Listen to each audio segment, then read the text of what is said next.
Residents of the South African city of Pretoria are blaming the nation's far-left government for the rise of drug cartels, migrant crime, and political violence. One America's Kristian Rouz has the latest.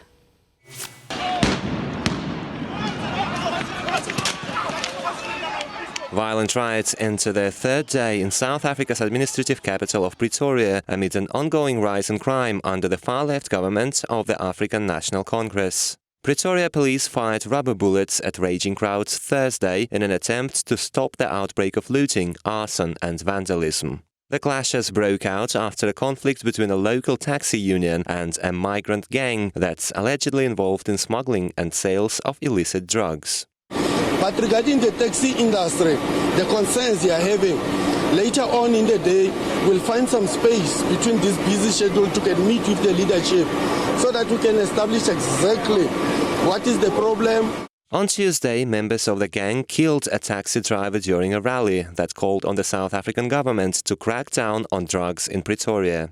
This sparked outrage among local residents who looted and set on fire the shops and businesses owned by foreign nationals suspected of ties to the gang. Pretoria officials raised concerns of political violence in the aftermath of what started as peaceful protests. A certain faction decides to take control in their own hands and using that opportunity to loot. It's really extremely sad.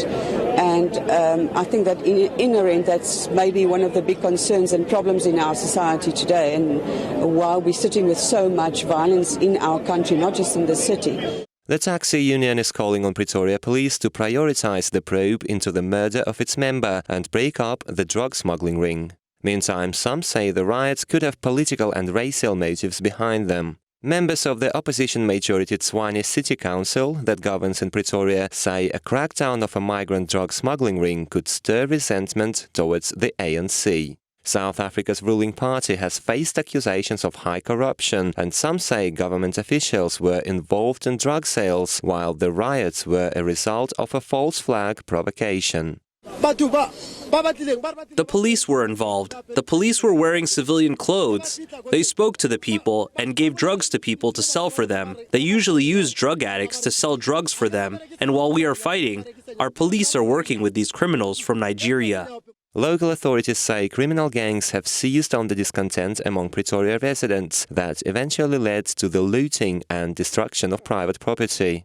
Drivers were told to avoid the area, although a fragile calm returned to the streets of Pretoria as of Thursday night. Kristian Rouz, One America News. Want to see more videos like this?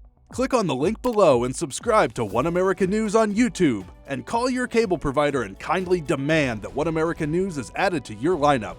Call and subscribe today.